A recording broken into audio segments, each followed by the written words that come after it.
Olá, bom dia a todos. Estamos aqui para mais uma edição do Insider Think Work em parceria com o iFood Benefícios. Esse projeto é uma parceria do iFood Benefícios com a Think Work para a gente levar a discussão sobre gestão de pessoas, a gestão estratégica de gestão de pessoas para cada vez mais empresas, para cada vez mais negócios. Hoje não importa muito o tamanho da empresa, o número de funcionários que você tenha, mas se você tem um funcionário, você já precisa começar a se preocupar sobre os temas de recursos humanos, mundo do trabalho e gestão de pessoas. A nossa conversa é dividida em 3 partes, então a gente começa com uma visão macro, entra aqui em dados exclusivos de pesquisas da ThinkWork. Essa parte é apresentada pelo Matthias Wegner, que é o Chief Knowledge Officer da ThinkWork, que está aqui comigo também, e a gente termina mostrando quais são os próximos passos e material de apoio também para vocês estudarem sobre o tema. Começando pela visão macro, hoje a gente vai falar sobre os desafios do RH para o segundo semestre, né? A gente já está na metade do ano, esse ano acelerado, e a gente fez uma pesquisa que mapeou os desafios do RH para essa segunda parte do ano. E antes da gente falar dos desafios, é importante a gente entender um pouco esse contexto, o que está acontecendo, né? Então, hoje eu diria que a gente tem três grandes forças mexendo muito com o mercado de trabalho. Uma é o Donald Trump na presidência dos Estados Unidos. Ele tem redefinido aí as alianças, mexido muito com o mercado global, impondo as tarifas. O Brasil hoje é um dos países com as maiores tarifas, 50% para diversos setores. Então, o Trump está mexendo muito com isso. A segunda fonte de poder, de força, é a inteligência artificial, que também tem mexido muito com o comportamento das pessoas, a forma como as pessoas interagem, aprendem, e buscam informações. E terceira fonte que a gente não pode deixar de falar, principalmente nesse mês de Setembro Amarelo, é em relação à saúde mental também. Então, esses vão ser os nossos três destaques na visão macro, porque isso vai ajudar todo mundo a entender os desafios do RH para o segundo semestre. Então vamos lá.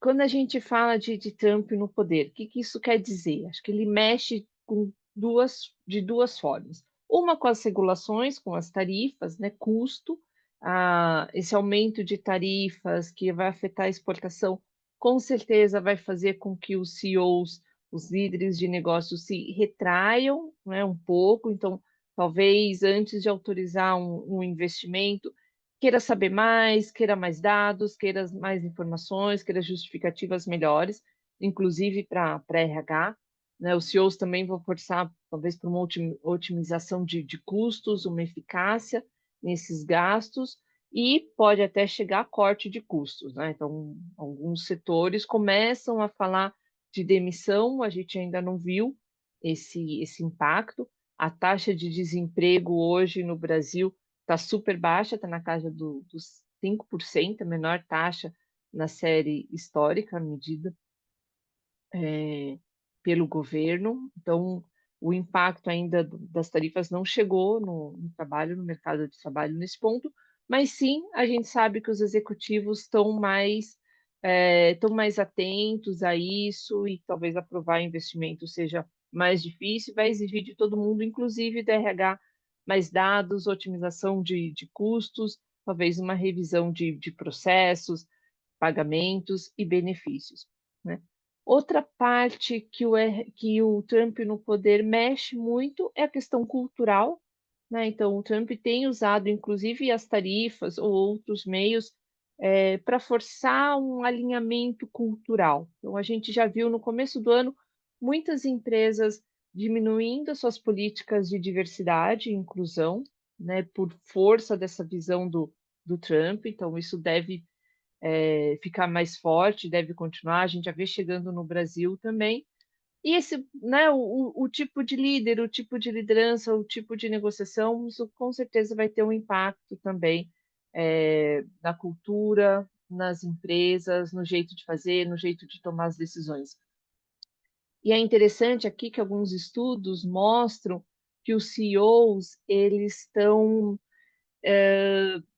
meio se sentindo sem saída, né, e muitos questionando se eles se adaptam e se rendem a essa visão do mundo do Trump, ou se eles resistem e aí enfrentam também as possíveis penalidades que possam acontecer, né. Então, os CEOs, os líderes estão passando por esse momento aí de dúvida, de questionamento também interno. Tem essa reportagem do Financial Times que fala a queda de confiança dos CEOs caiu aí 26 pontos percentuais, então é bastante, né. Isso com certeza vai ter um impacto também na saúde mental, como eu citei, é uma terceira ponte aí, força mexendo com o mercado do trabalho. Quando a gente fala de inteligência artificial, também a discussão aqui é bem complexa, porque não é só as pessoas usando a inteligência artificial como uma ferramenta, mas isso já está mexendo na forma como a gente pensa, na forma como a gente interage. Outro dia eu estava lendo também um artigo muito engraçado, falando que as pessoas estão começando a se comunicar com as outras pessoas como se elas estivessem falando com a inteligência artificial, dando comandos, dando prompts, né, para a inteligência artificial. Isso está só no começo, então se a gente pensar isso que em 6 meses, qual que vai ser o impacto no nosso comportamento, nas nossas relações. É. Essa interação com a inteligência artificial é inevitável que as pessoas comecem a trazer para o mercado de trabalho, principalmente as novas gerações. Então, se ela entra lá na inteligência artificial, faz uma pergunta e tem essa resposta na hora, ela vai com certeza vai exigir essa mesma agilidade, essa mesma eficiência dos seus empregadores, né. Então, quando estiver numa empresa, ele vai querer saber como é que eu mudo de carreira, qual é o meu próximo passo, né, o que que eu preciso ter, o que que eu preciso aprender, e ele vai querer ter isso, né, esse novo funcionário vai querer ter isso também na palma da mão, rápido, da mesma forma como ele tem com a inteligência artificial. Então, o impacto no RH é bem forte, o RH tendo que se adaptar também para atender essa velocidade e essa mudança de comportamento, essa mudança de relação também. Tem um ponto legal aqui falando que as pessoas também estão atribuindo as inteligências artificiais, interagindo com as inteligências artificiais, mais até do que interagindo com as pessoas. E isso vai para um próximo ponto que eu vou mostrar para vocês aqui, falando um pouquinho de solidão. O que a gente vê puxado pela inteligência artificial, por essa popularização da inteligência artificial, essa tendência do RH, ter mais portais de autoatendimento, ter os chats de você conversar e ter tudo na hora, e ter também esses equipamentos que você veste, os equipamentos inteligentes que você veste, vão te monitorando, vão te dando informações, vão passando informações também. Então, inteligência artificial como uma força bem forte mexendo com o mercado de trabalho e com as relações humanas e a forma como a gente interage também com o empregador. E o terceiro ponto nesse contexto macro, é essa crise de doença mental que a gente está vivendo, né. Então, para qualquer país, para qualquer estudo que você olha, a gente vê esse recorde de doenças de saúde mental sendo, né, sendo batidos, então as pessoas muito mais ansiosas, muito mais deprimidas, né, pedindo afastamento do emprego por conta dessa situação. Acho que todo mundo tem um amigo ou si mesmo já, né, conhece alguém que teve uma crise de ansiedade ou que tem um burnout, está próximo de um burnout. Isso está realmente muito pesado, você conversa com todo mundo, você sente que as pessoas estão esgotadas, que elas estão muito próximo do seu limite, e isso vem para as empresas. Quando a gente fala lá de eficácia também, de reduzir custos, passa muito por aumentar a produtividade das pessoas. Mas se as pessoas não estão saudáveis, né, não estão emocionalmente saudáveis, elas não conseguem dar mais de si do que elas já estão dando também. Então, vira um problema para o negócio, vira um problema para a gestão de pessoas. O que eu falei já das pessoas interagindo mais com a inteligência artificial do que os humanos, e aí olha só que bacana essa pesquisa mostrando que quem fala mais com a inteligência artificial se sente mais solitário do que as pessoas que ainda mantêm as relações humanas. Com o trabalho remoto, isso também pode ser um problema, as pessoas se sentem mais solitárias remotamente, então como é que a gente cria mecanismos de conexão para quem está longe não estar isolado, né? Não que o estar longe seja sinônimo de isolamento, às vezes você pode estar num grupo cheio de pessoas e também se sentir solitário, né, isso não significa, mas é como é que a gente acolhe, como é que a gente cria esse ambiente amigável, de conexão, de troca, não importa onde as pessoas estejam, não importa se elas estão usando inteligência artificial também ou não ainda. Essa solidão, essa falta de conexão afeta, com certeza, engajamento, né, das pessoas, troca com liderança, discussão de trabalho, de carreira, de equipe. Então, quando a gente fala de saúde emocional, não é só uma questão de dados, de impacto de custo de plano de saúde ou de afastamento. Tem isso se estende, né, essa discussão é muito mais complexa e envolve muito mais temas também que o RH precisa olhar. Então, essa é a nossa visão macro do que está acontecendo, que vai ajudar vocês a entenderem um pouquinho quais são os desafios do RH para o segundo semestre. E eu passo agora a palavra para o Matias Wegner para apresentar os dados da nossa pesquisa. Com você, Mati. Obrigado, Tati. Tudo bem, pessoal? Vamos lá. O que a gente olhou aqui em termos de dados sobre os desafios do RH na atualidade? Esses nossos dados que a gente vai acompanhar nos próximos slides aqui dizem respeito a 648 empresas que a gente ouviu nos últimos 6 meses. Então, frequentemente a gente pergunta aqui nas nossas pesquisas sobre quais são esses principais desafios da atualidade do RH, e a gente somou isso aqui, trouxe nessa nossa análise para esse mês de setembro no Insider com iFood Benefícios. O que a gente viu aqui num aspecto mais macro, que a gente tem essa questão que a Tati trouxe do equilíbrio da saúde mental, ao mesmo tempo que a gente tem essa pressão por redução de custos, isso apareceu nos nossos dados também, e como é que o RH vai ter que conviver aí nesse cenário de tensões e reequilíbrios para conseguir conciliar o que as empresas estão querendo e o que as pessoas estão querendo do RH de cada um dos lados, criando aí um ambiente harmonioso e produtivo ao mesmo tempo. Vamos lá, aos pouquinhos a gente vai vendo nossos dados e acompanha quais são essas tendências e desafios para esse segundo semestre de 2025. Então, olhando os 10 principais desafios da atualidade, a gente tem em primeiro lugar ali saúde mental, seguido de melhorar a competitividade de custos, atração de talentos e administração de política de remuneração e benefícios. Esses são os quatro primeiros.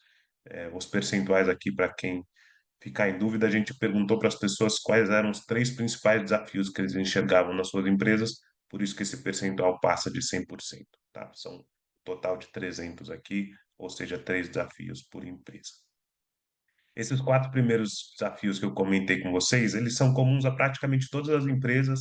A gente fez aqui uma série de recortes por setor, por porte, enfim, temas que normalmente a gente pensa aqui que cada empresa tem um tipo de perfil diferente e pode ter desafios diferentes.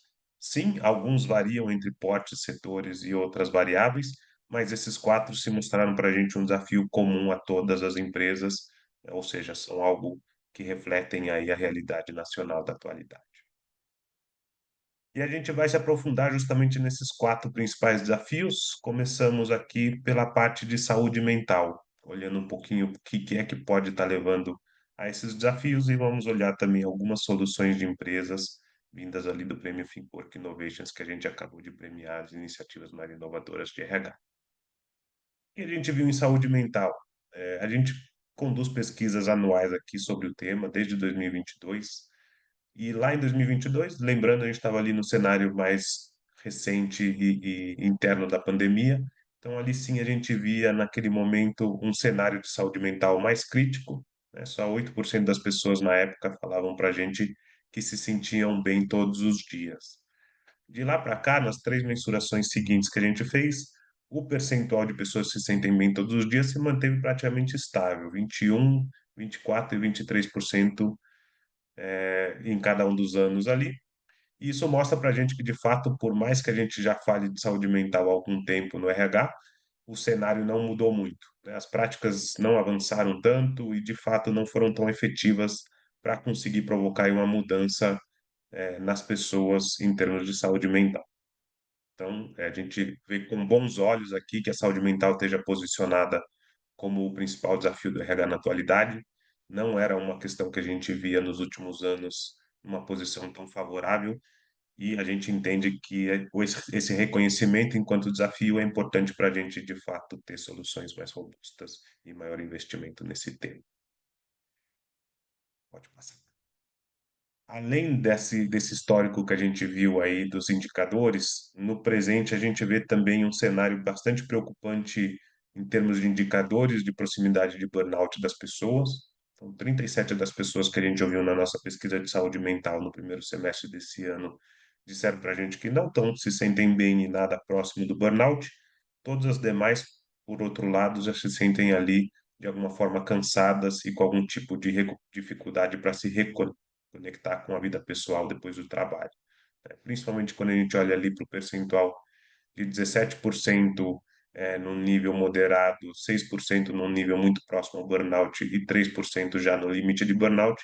A gente está falando de pessoas que não se sentem bem realmente, e têm essa dificuldade de se desconectar do trabalho e ter uma vida mais saudável fora dele. É o impacto do trabalho diretamente sobre as pessoas, que é o que a gente precisa mudar com as práticas de saúde mental. Na prática, o que que a gente vê? Poucas empresas têm, de fato, já um modelo robusto de iniciativas voltadas para a saúde mental. 8% das empresas só falaram para a gente que se sentem tranquilas e veem um conjunto adequado e completo de práticas nesse sentido. Todas as outras enxergam ali, ainda reconhecem que tem oportunidade de melhoria. Vale destacar ali principalmente as duas colunas mais da direita, né, 19% e 16%, que são as empresas que ainda não têm nenhuma prática voltada para esse tema, um percentual alto, né, algumas delas ali pretendendo iniciar essas ações nesse ano, outras ainda não estão com essa visão planejada para 2025. Então, sim, o cenário é preocupante e as empresas ainda têm um longo caminho pela frente para chegar num conjunto de práticas adequados para ter essa melhoria de qualidade de vida e saúde mental dos funcionários. O que a gente vê em termos práticos aqui para recomendações? O que a gente vê muito no mercado é uma questão de atender com benefícios voltados para a saúde mental, então atendimento psicológico com formato de terapia, muitas vezes com cuidado pós o adoecimento das pessoas. A gente vê com bons olhos também e com bons indicadores por parte dos funcionários práticas que incentivem o bem-estar no dia a dia e práticas de descanso. Mas no Prêmio Think Work Innovations desse ano, dois projetos chamaram a atenção para a gente nesse tema e os dois, de certa forma, são relacionados aqui. Eles falam de expandir a rede de apoio dentro das empresas e a rede de identificação de problemas em saúde mental para conseguir de fato identificar quem está passando com algum problema e poder agir sobre isso, né? De um lado, a gente teve o projeto da Volkswagen, que foi campeão na categoria de liderança com problema de alta performance emocional, onde a Volkswagen teve ali a intenção de desenvolver os seus líderes para identificar de fato quem estivesse passando por algum problema de saúde mental e saber como atender essas pessoas ou encaminhar para quem pudesse tomar as providências necessárias, através da liderança. Então, criando ali uma cultura dentro da liderança para identificar esses problemas. Na Rede Santa Catarina, vencedora da categoria de saúde e qualidade de vida, a gente viu o projeto ASA com ótimos olhos, em que eles identificaram a questão de ter diversas unidades da empresa e da amplitude da empresa nessa necessidade de ter mais pessoas também formadas, com primeiros socorros de apoio à saúde mental e ter essa rede de apoio em cada uma das unidades para conseguir ajudar as pessoas que estiverem passando por alguma dificuldade, né? Então, essa é uma grande questão. Quando a gente olha para a saúde mental, nem sempre as pessoas estão abertas para falar sobre o tema, e ter pessoas em cargos de liderança e não liderança que consigam ajudar a identificar as pessoas que estiverem passando por esse problema, e apoiar elas nessa busca por um apoio mais profissional, é super importante e são práticas que a gente recomenda aqui na Finpública. Passando para a parte de atração de talentos, o que que a gente viu nesse ano que conversa aqui com esse tema? Primeiro, quando a gente perguntou para as empresas quem pretende passar por algum problema de escassez de mão de obra em 2025, mais da metade das empresas falaram para a gente que sim, 54%. Nesse cenário que a Tati trouxe de taxa de mão de obra cada vez menor, de taxa de desemprego, esse cenário se agrava cada vez mais também. E quando a gente olha para os motivos que levaram a essa escassez de mão de obra por parte das empresas, o que a gente vê é que principalmente falta ali uma questão de qualificação técnica, né? 36% das empresas disseram para a gente que a qualificação técnica é o principal problema na escassez, principalmente olhando para cargos voltados para engenharia e tecnologia. Nessas frentes, o desenvolvimento ainda deixa a desejar. Na parte de qualificação comportamental, também teve um percentual grande de empresas aqui que falaram para a gente que isso é um problema, 26%, e isso acontece principalmente em profissionais da área de RH e de alta gerência. E aí, no último ponto ali do nosso gráfico, a gente olha para a falta de profissionais de maneira geral, independente da qualificação técnica ou comportamental. Isso afeta 24% das empresas, principalmente no setor de transporte e logística. Então, sim, faltam profissionais, e principalmente por conta da qualificação técnica. E o problema do outro lado, quando a gente olha para as pessoas não estão enxergando nas empresas, de fato, um ambiente que lhes brilhe aos olhos, e tem ali, de fato, o que elas buscam dentro de uma empresa. Então, a gente fez aqui na Fincorp uma pesquisa sobre o momento profissional, sobre a qual vocês encontram mais informações no Acrescenta também, e nessa pesquisa a gente comparou quais são os principais fatores de atração de uma pessoa para a sua empresa atual e para a sua potencial empresa ideal, né? O que que ela gostaria de ter no mundo dos sonhos e o que que ela tem hoje. E a gente comparando esses dois cenários, a gente viu que a maioria das pessoas não enxergam na sua empresa atual as características que gostaria de ter na sua empresa ideal. Então, 32% das pessoas disseram para a gente que nenhum fator é correspondente na sua empresa atual à empresa ideal, e só 3% tem ali encontra na sua empresa atual os mesmos três fatores de atração que gostaria de encontrar na empresa ideal. Mostra esse descompasso entre o que as pessoas estão buscando e o que elas estão encontrando nas empresas. A mesma coisa se repete também quando a gente olha para modelos de jornada de trabalho, né? Híbrido, presencial ou remoto. Muitas pessoas aqui não estão hoje no modelo que consideram ideal, só 44% dizem que sim, estão no modelo que gostariam, seu modelo dos sonhos. Então, nesse cenário, se a gente vê pessoas desalinhadas com a empresa que estão buscando e, do outro lado, empresas que estão insatisfeitas com funcionários que estão contratando, a gente tem um embate aí que a gente precisa resolver, né? As empresas precisam comunicar melhor o que que oferecem para as pessoas e conseguir identificar as pessoas que realmente estão de acordo com a sua cultura e seu clima organizacional. E as pessoas também precisam entender que elas precisam se capacitar e buscar conhecimento para conseguir estar, de fato, de acordo com as vagas disponíveis no mercado. O Prêmio Think Innovations trouxe para a gente como práticas de referência. De um lado, a BRF mostra para a gente como a inteligência artificial pode sim ajudar as empresas nessa captação, né? Então, facilitar o processo de recrutamento e seleção, principalmente numa linguagem e num formato que ajude mais pessoas a buscarem essas vagas, ajuda a ter maior volume e, com isso, conseguir recrutar as pessoas que estão buscando. E ajuda também o próprio RH a diminuir tempo e se concentrar em tarefas mais estratégicas. No caso deles, principalmente, eles conseguiram ali reduzir o tempo para definir uma shortlist, caso de 15 dias para 15 segundos. Então, é uma velocidade incrível ali que eles conseguiram de ganho, e que facilita muito a gestão de pessoas na parte de recrutamento e seleção.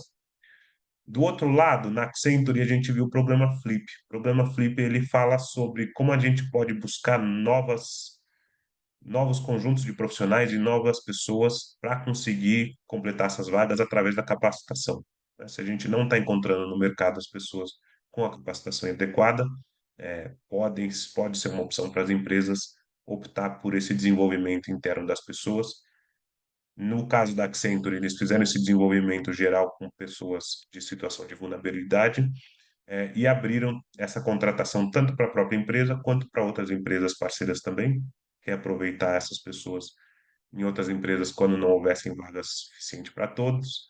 E a gente viu outros projetos dentro do Innovation também que olhavam para essa frente de proximidade e cooperação entre empresas. Essa também é uma possibilidade da gente pensar dentro do RH, como é que a força de diferentes empresas podem se ajudar a comprometer e a superar esses desafios comuns a todos. E aí o terceiro desafio, o terceiro e quarto a gente agrupou aqui, tá? Olhando para competitividade de custos e política de remuneração, porque as duas coisas se conversam bastante, e a gente vai olhar nos dados como é que elas se conversam aqui. Perguntamos para as empresas no começo de 2025 qual que era a previsão deles em termos de resultado de negócios e aumento ou diminuição do número de funcionários. E a gente está vendo aqui no gráfico comparando os dois números, né, os mais clarinhos ali olhando para negócios e o mais escuro para número de funcionários, que a perspectiva das empresas de crescimento de negócios era maior do que a perspectiva de contratação de pessoas. Principalmente ali no meio manutenção, a gente vê que a maioria, muitas empresas tinham uma pretensão de manutenção do número de funcionários, embora muitas também tinham uma previsão de crescimento, mas a expectativa de crescimento nos negócios era maior. Ou seja, a gente vai ter que conseguir ter um resultado melhor com o mesmo número de funcionários, ou pelo menos crescendo mais o resultado do que o número de funcionários. Essa era a mensagem do mercado naquele momento. Quando a gente olha para indicadores de RH também, a gente vê que os principais indicadores que o RH não mede hoje ainda estão, de certa forma, ligados também com a eficiência de pessoas ou redução de custos. A gente tem uma pesquisa aqui na FinCorp que olha para os principais indicadores mapeados pelas empresas e também entre os indicadores não mapeados, total de 30 indicadores que a gente olha na nossa metodologia, quais são aqueles que o RH pretende começar a monitorar no futuro.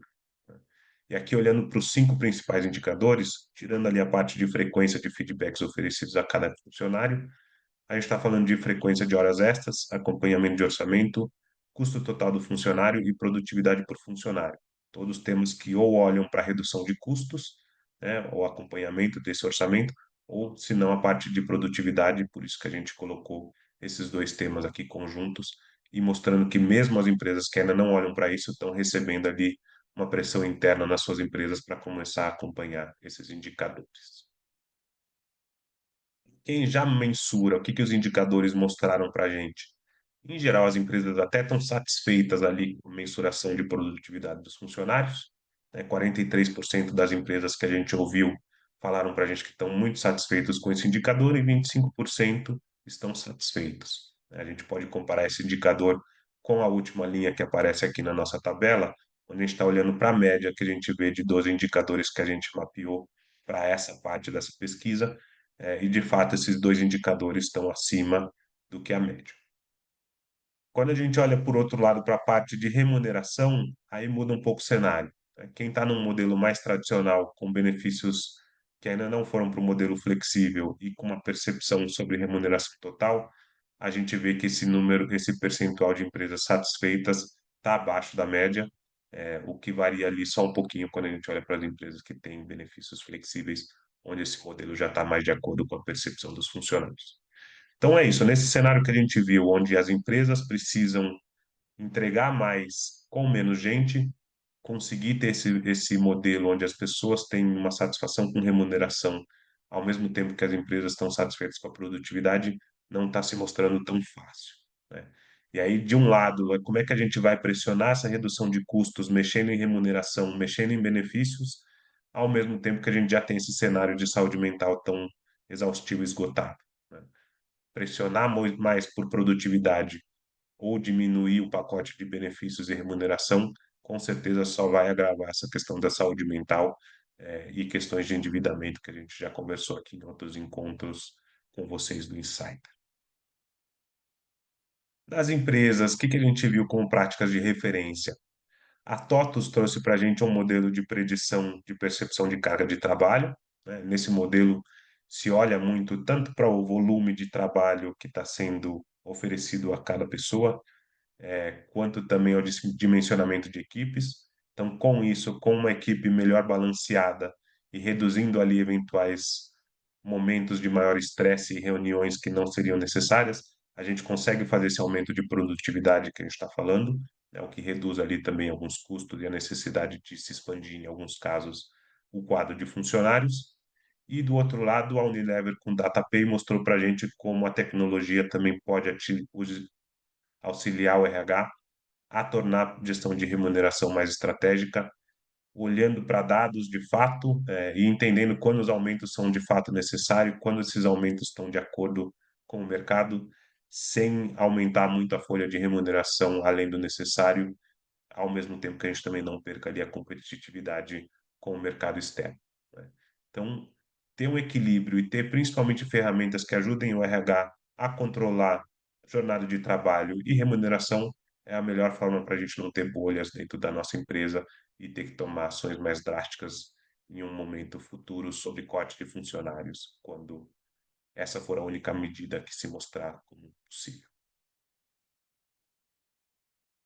Legal, esses foram os principais desafios que a gente viu, e além deles, alguns outros também chamaram a atenção para a gente quando a gente olha para dados históricos. Essa pesquisa da Fincorp, ela é constante, a gente faz ela semestral, e olhando para os últimos 3 semestres aqui, desde 2024, alguns indicadores chamaram a atenção para a gente por terem se mostrado menos desafiadores na visão das empresas, ou seja, o percentual de respostas caiu aqui na nossa mensuração. Então, parte de cultura organizacional, fortalecer a cultura, era um tema super em alta ali até 2024 e nas edições anteriores também. Nesse ano, em 2025, tanto no primeiro semestre quanto no segundo, essa questão caiu bastante aqui nos indicadores para a gente. Desenvolvimento de líderes atuais também, da mesma forma, era bastante forte em 2024, reduziu bastante agora em 2025, e questão de atrelar a gestão de pessoas a dados da mesma forma. Acho que esse é o ponto mais crítico aqui entre os três, porque é algo que de fato não se consolidou ainda totalmente dentro do RH. A gente ainda tem muitas empresas que não utilizam dados de maneira alguma e poucas são aquelas que só conseguem atrelar a gestão de pessoas totalmente a dados. E principalmente a gente vê isso já já quando a gente falar de inteligência artificial. Essa é a base para essa nova tendência do mercado na atualidade. Então, ter um modelo robusto de gestão de dados é essencial para conseguir evoluir nessa parte de inteligência artificial. Entre aqueles que se tornaram mais desafiadores, dois deles a gente já conversou aqui, né? A parte de apoiar o cuidado da saúde mental e melhorar a competitividade de custos, e a inserção da IA dentro da rotina do RH é um tema que também cresceu bastante nos últimos tempos, embora ainda seja razoavelmente tímida aqui, né? Tem muita gente testando, mas considerar esse como um dos principais desafios, ainda são apenas 10% das empresas que já consideram esse como uma das suas prioridades de gestão. Que a gente viu em termos de IA aqui para a gente se aprofundar um pouco nesse tema que está crescendo nesses desafios de RH?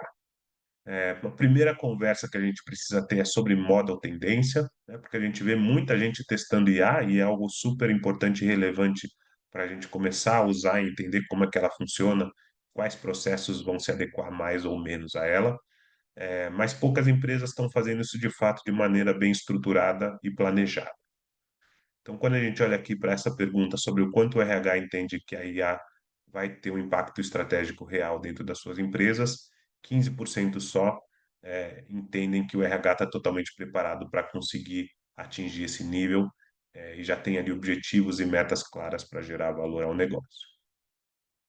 A gente tem do outro lado um grupo grande ali que está começando a fazer essa implementação, né, com intenção e ações em curso, 55%.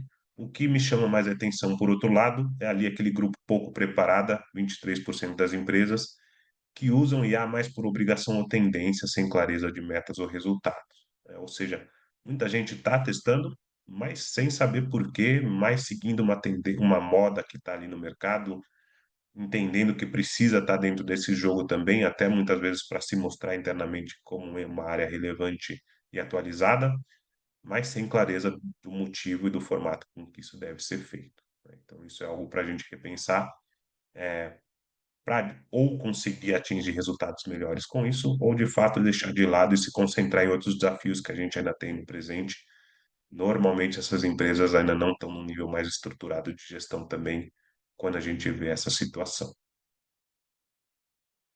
A gente comentou sobre a questão de People Analytics ter reduzido ali entre os principais desafios do RH, e aqui eu trouxe mais um dado para a gente se aprofundar nesse tema. Esse nosso cruzamento ele está olhando para quem já usa inteligência artificial, né? Quem já começou, quem está num formato ali mais esporádico, ou quem já está até ali com projetos de alta complexidade, versus o nível de orientação a dados da empresa dentro do RH. Se a gente olha ali quem está nada ou pouco orientado a dados, a gente vai ver que a maioria dessas empresas, de fato, não começaram ainda a utilizar a inteligência artificial ou tem poucos planos para começar isso nesse ano.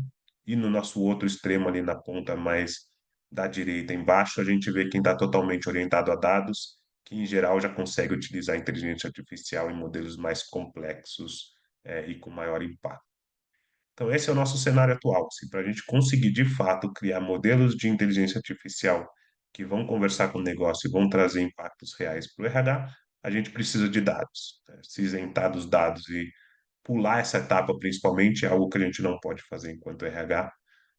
Vale a pena dar um passo atrás quem está começando a usar IA sem ter dados estruturados, para primeiro ter esse banco de dados bem formalizado, e depois avançar para essa parte de inteligência artificial.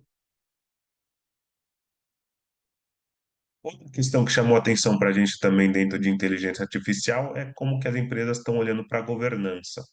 Muitas empresas usam, 78% das empresas na nossa última mensuração em agosto disseram para a gente que já usam inteligência artificial no RH, mas só 44% delas disseram para a gente que tem ali algo programado para considerar riscos da segurança da informação dentro das suas ferramentas e terem uma proteção de fato aplicada ao uso de IA, né? Então, muitas informações estão sendo inseridas em bancos de dados, esses bancos de dados eles armazenam muitas vezes as informações das empresas, e não está tendo ali realmente um acompanhamento da empresa enquanto estrutura de governança para que isso não aconteça, ou pelo menos aconteça de uma forma mais estruturada. E outro dado que chama atenção para a gente aqui é que só 51% das empresas afirmam que de fato revisam e validam todas as suas informações geradas por IA com dados reais e através de especialistas. Então é isso, ferramenta super nova, sem muito controle de segurança ainda pelas empresas, sem muita verificação se as informações são reais ou corretas, e a gente está aí se mergulhando, se afundando muitas vezes em tomada de decisões com dados ainda não muito confiáveis em estruturas não muito bem desenhadas pelas empresas. Tá? Essa é a questão nossa.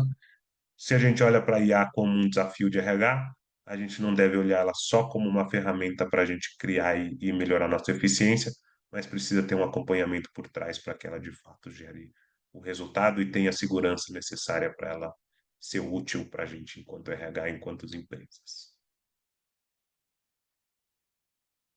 Legal, pessoal? Esses foram os nossos dados do nosso Insider de hoje. E eu devolvo a palavra aqui para a Tati para ela mostrar um pouquinho para a gente o que tem de novidades pela frente e alguns destaques da FinCorp dentro do Acrescent. Legal, obrigada, Matias. Vamos lá, então. A gente separou para vocês aqui, né, os destaques. O próximo encontro vai ser em outubro, dia 14 de outubro, online também. Então, quem quiser participar, pode já mandar um e-mail para a Tamires e reservar a sua vaga. A gente vai falar sobre inovação no RH. Está muito ligado a esse desafio de otimizar custos também, como é que a gente traz melhorias para a empresa, para os negócios, para os processos e para as pessoas também. E aqui alguns destaques que a gente colocou que estão lá no Acrescenta, no portal da Acrescenta. Nesse QR Code aqui dá para escanear e ter acesso a todo o documento. E esses três destaques aqui estão muito ligados com esses desafios que a gente trouxe, né?